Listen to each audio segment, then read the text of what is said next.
if you look at this, is okay.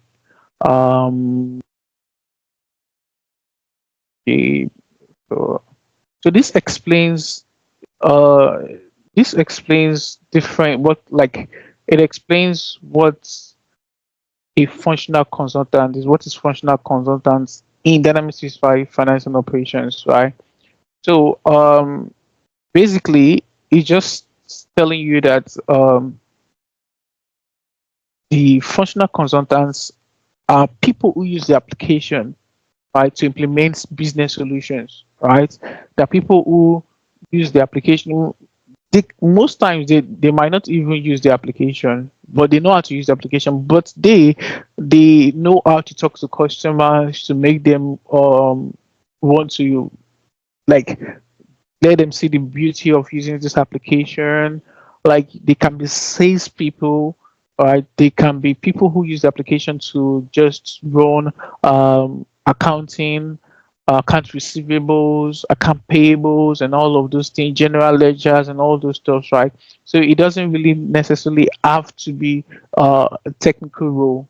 It doesn't have to be a technical role. It's can be both technical and it can also be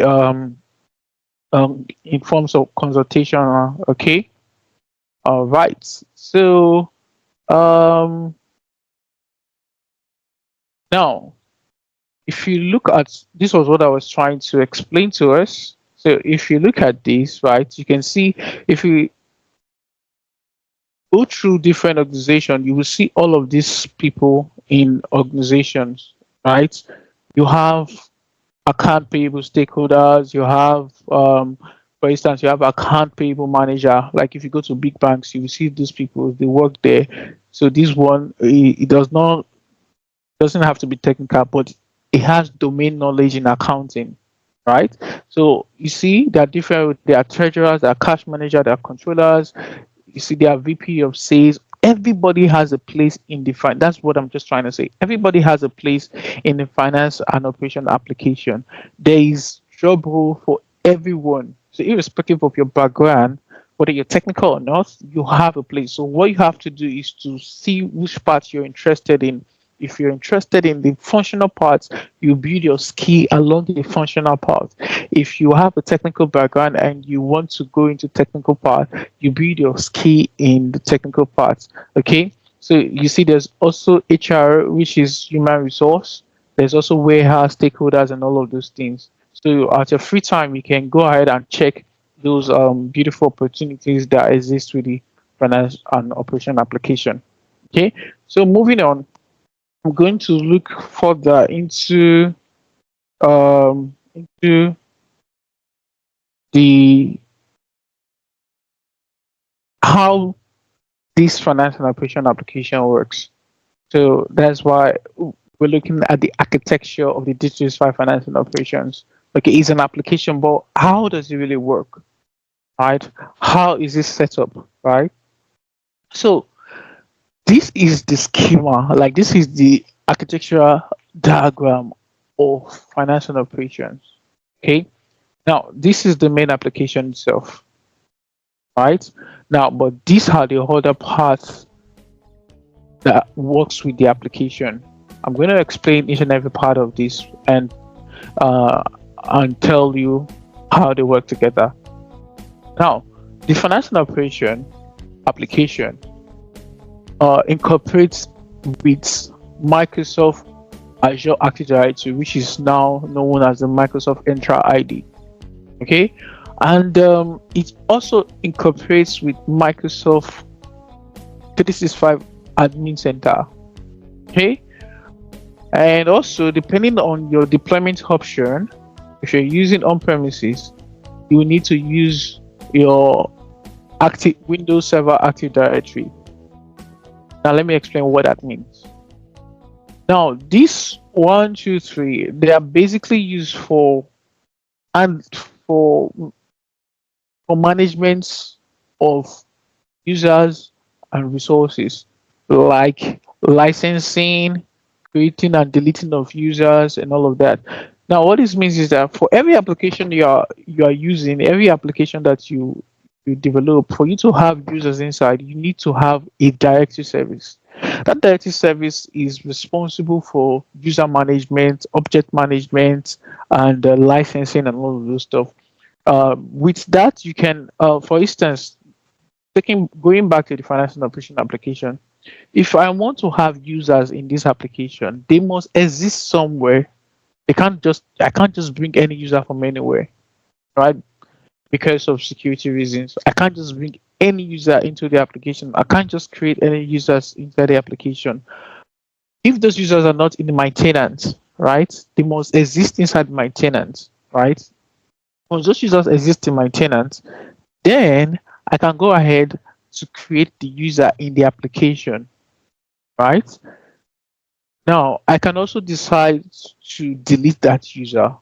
If I delete the user from my tenants, um, which is controlled by Microsoft Azure Active Directory, now known as Microsoft Entra ID, it automatically means that I have deleted that user from every other application. So that user will not be able to log into the application anymore.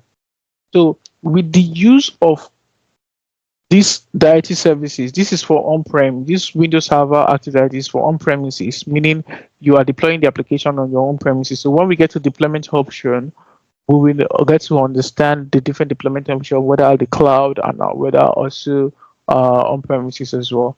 So first of all, what we need to know about all of these, this Microsoft Office 365 Admin Center and Microsoft Active Directory and Windows Server Active Directory, is that they are used for user management, user and device management, and also for licensing as well, and also for security, for assigning rules and all of those things, right? Inside at the tenant level, right? Then once you have those users already existing inside the tenant, you can now decide to create the user or import the user into the application and then assign them a role inside the application itself, right? Okay. Now we have the lifecycle services. Now the lifecycle services is a collaboration portal. I'm going to touch more on that because if you're working with Dynamics 365 Finance and Operation, most of the time, depending on your role, you're going to be interacting with the lifecycle services. So the lifecycle services is an interactive portal where you can do a lot of things. You can develop, you can you can test the application, you can deploy the application, you can maintain the application, you can see the health of the application, or whether the application is being is having performance issue. You can carry out those investigation on the lifecycle services. Once you build a customization, you can deploy that customization on lifecycle services. If Microsoft have an update, you can see those updates inside the lifecycle services. Now you can see this arrow. It's a two-way arrow, front and back. It means that once you have users inside any of these once you have users in your tenant already, that user you can actually the user can access these lifecycle services because you have given that user the role, maybe a contributor role, for them to access the lifecycle services. That's what this arrow is showing here. And once that user also exists in lifecycle services and has the required role, that user can also access the finance and operation application as well. Okay, so we have DevOps. So DevOps is for um, development and operations, right? Where you build your code, you develop your code, you test your code, you create a continuous integration and continuous deployment pipeline, and have everything automated, and then you push everything to LCS. You can't push it to production because we have different type of environments. First of all, you develop your code from your development environment to DevOps. Agile DevOps, you automate the process to your testing environment, and you want to see everything is okay, your customization is fine. You can then decide to push it to live, which is production. Okay, so we're going to go next to our next slide. So the next slide is talking about the different type of environments that we have. Okay, so on the high level, again, we have based on the architecture of the application and also based on the licensing or subscription type. right? So based on the architecture of the application, um, we have tier one applications.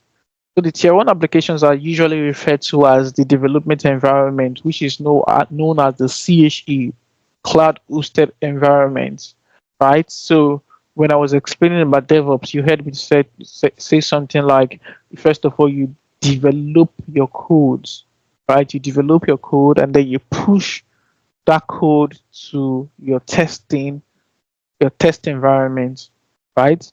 So the tier one environment is the environment where you do your development. So it's called a development environment. So if you are a software developer, right, and let's say for instance, the way Microsoft builds the application, you don't have a particular feature that you want to be there, and you want to extend it, you want to customize it in such a way that the code will be able to run some of your business logic. So as a developer, you will deploy a tier one environment, which is called a development environment, and then you build those code inside there, and then test the code. Once it's working very fine in development environment, you can go ahead to push it to the test environment, which is a sandbox environment. Once it works very fine, you can move to production.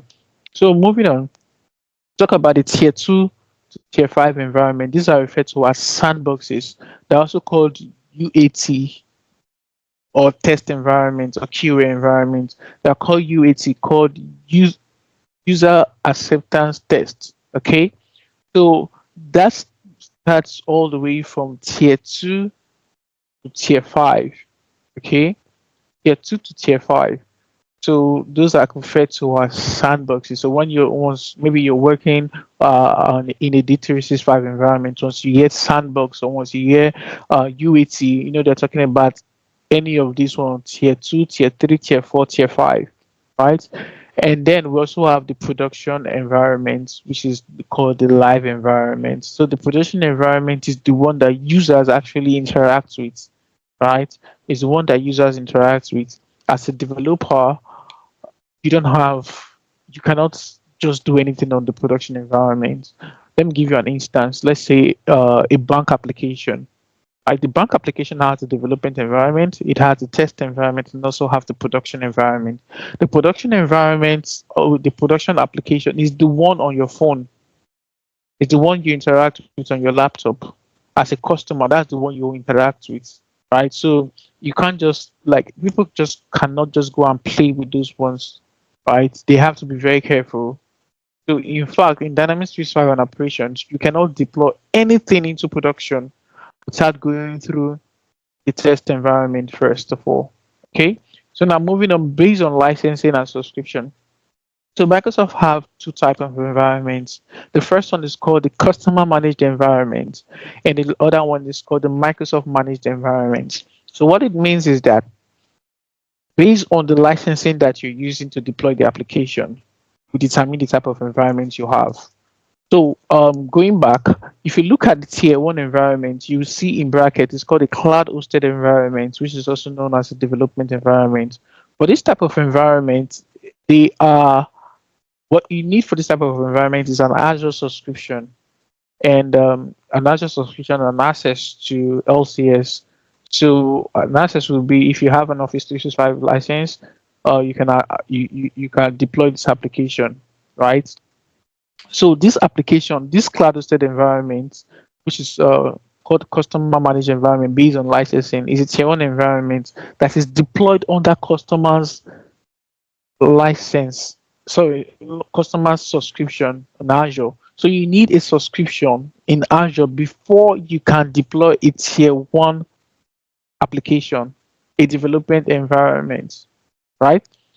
Then moving on, we have the Microsoft Managed Environment. For the Microsoft Managed Environment, what you need is a license. So you need to buy a license from Microsoft or from Microsoft partner or a cloud service provider.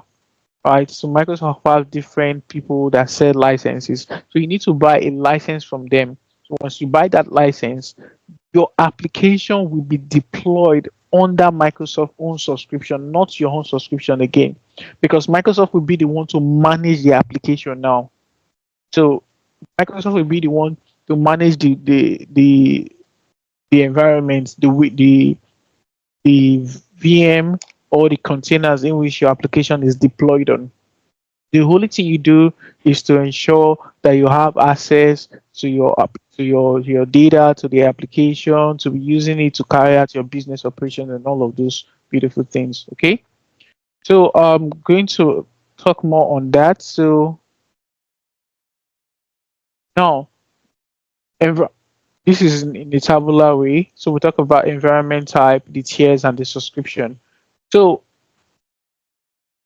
in we have different stages when we are uh, before we go live, before we implement the application totally for people to start accessing the application. Okay.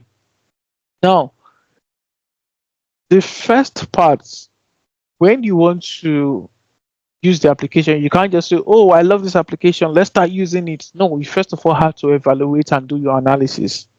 So what you need to do that type of analysis is that you need a tier one environment. So that tier one environment, you need a license for a sorry, you need a subscription for that. Okay. So the tier one environment, if you can see, is also called, like I told you before, the environment type is a customer manage, right? So you can use that environment to also carry out your demo. So you can deploy a demo tier one environment, okay? And then you need a subscription to host the application in Microsoft Azure Cloud, okay? So after you do your evaluation analysis, if you figure out that there's some things that you would want to customize that to meet your business processes, you will now move to customization, the customization phase. So the customization phase, you also need a tier one environment to develop those applications, to develop that part, that feature of the applications. But because you're using the tier one environment, right, you also need what? A customer man, you need a subscription. And that environment, since it's a tier one environment, it's called a customer managed environment. But at this point, you are developing, because why? you you want to customize the application the way Microsoft did it. Maybe your company has a particular way they need their form to look like, maybe the color, or maybe the business logic. They need their form to do some certain things, but Microsoft, the application on its own, doesn't do that. So you have a developer that works with you to do that. So this is one of the keys, the selling point of the Dynamics 365 Finance and Operation. It is easily customizable. Microsoft did it in the way that you can customize the application. Other ERP are mostly kind of difficult to customize. The people that developed it are the one that customized it. But this time around, if you have an in-house developer, your company has a developer, the person you can't maybe the account manager needs something to be done with code. That guy can collaborate with the account manager, develop the code, and do it themselves without even without Microsoft, without paying Microsoft anything. They just do all those stuff. They have flexibility to customize the application the way they want it. Okay. So moving on from the customize phase, we have the configuration phase. Okay. So the configuration phase is when you start bringing in your bring your data, you test your data and see how it works with the application. And if you like it, you go ahead to testing the application on the cloud, like to testing the application using a tier two environment. So when you move to the UAT part, which is this, once you move to this UAT part, oh, I'm sorry. So once you move to this UAT part, now you're going to be using a Microsoft license to deploy a tier two or a tier five environment, any of the one, depending on the depending on how large your database is, how large, like how much capacity your your organization needs, right? So the higher the tier, the more capacity the application has, the environment has. So a tier two, a tier one environment has just one server. Tier two environment has more than one server, like two servers continuously to tier five environment. So depending on how the environment scales. Okay. So the subscription that you need this time around is now Microsoft, because you're using a Microsoft license. So you need a subscription that is managed by Microsoft. So that environment will now be a Microsoft managed environment or a self-service environment. So at this point in time, you can carry out anything you want to do on this environment. You can test the environment, and if you like, if everything is working the way you want, you can now decide to deploy a production environment. That is what we call a go live. Okay, so you can see this is called a production environment, and the production environment is also deployed under a Microsoft license, and it's also a Microsoft managed environment. So when you hear the word Microsoft managed or customer managed, it means who is actually managing the OS, the VM, like the infrastructure that hosts the application itself. Okay.